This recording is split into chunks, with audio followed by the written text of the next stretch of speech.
Sejarah. Sejarah didefinisikan sebagai catatan tentang masyarakat umum manusia atau peradaban manusia yang terjadi pada watak atau sifat masyarakat itu. Menurut Mohyamin, sejarah adalah suatu ilmu pengetahuan yang disusun atas hasil penyelidikan beberapa peristiwa yang dapat dibuktikan dengan bahan kenyataannya.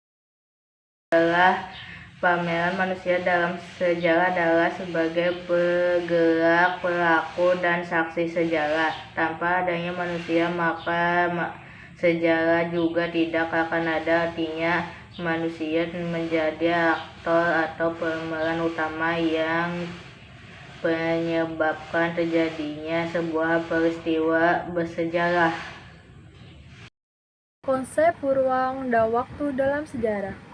Konsep ruang atau dimensi spasial dalam mempelajari sejarah memiliki pengertian umum, yaitu ruang adalah tempat terjadinya peristiwa sejarah, fokus pada di mana peristiwa itu terjadi. Sejarah adalah contoh konsep ruang dalam peristiwa sejarah adalah Perang yang Kelima di Semarang pada bulan Oktober 1945. Semarang menjadi ruang atau tempat terjadinya peristiwa sejarah. Konsep waktu atau dimensi temporal. Konsep waktu dalam sejarah bersifat mutlak, karena suatu peristiwa sejarah akan selalu memiliki unsur waktu yang dijelaskan.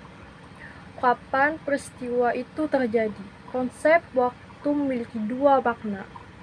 Konotatif, makna detoratif, berarti kesatuan waktu seperti potik, tik, menit, jam, dan lainnya, sesuai fakta, apa adanya. Sedangkan konotatif adalah waktu sebagai konsep. Contohnya adalah zaman Belanda, berarti pada 1800 hingga kemerdekaan Indonesia. Namun secara konotatif, zaman Belanda bisa berarti zaman dulu yang sudah sangat lampau.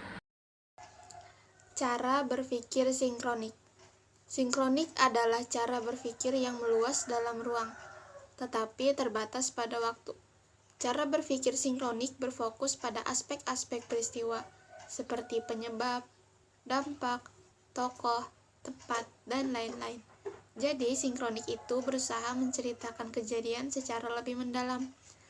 Adapun ciri-ciri berpikir sinkronik antara lain mengkaji peristiwa sejarah yang terjadi pada masa lampau, menitikberatkan kajian peristiwa kepada pola, gejala, dan karakter, kajiannya sangat sistematis, sifat kajiannya lebih serius dan mendalam, bersifat horizontal, dan cakupan kajian yang lebih sempit. Cara berpikir kronologis dalam sejarah.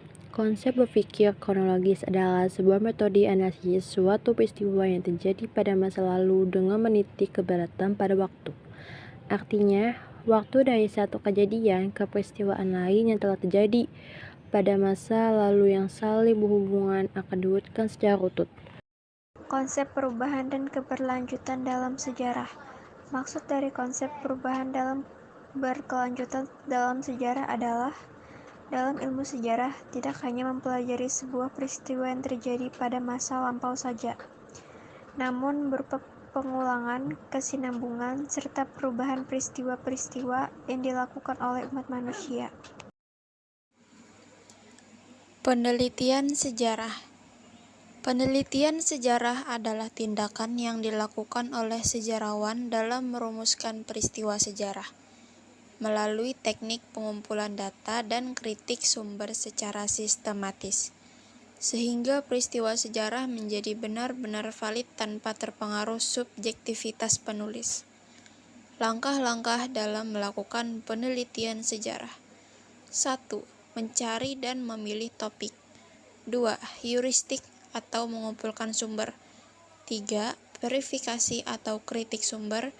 4. Interpretasi atau penafsiran. 5. Historiografi. Adapun permasalahan utama dalam penelitian sejarah. 1. Kesulitan dalam memahami bahasa yang digunakan. 2. Tidak semua orang dapat mengakses sumber sejarah. 3. Banyak sumber sejarah yang masih menggunakan tulisan tangan. 4. Sumber sejarah sudah berusia sangat tua dan rentan jika disentuh. Manfaat mempelajari sejarah yang pertama adalah untuk mengetahui peristiwa dan kejadian di masa lampau. Dengan belajar sejarah, kamu akan mengetahui lebih detail tentang apa, siapa, kapan, di mana, dan dampak dari peristiwa atau kejadian tersebut.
Thank you.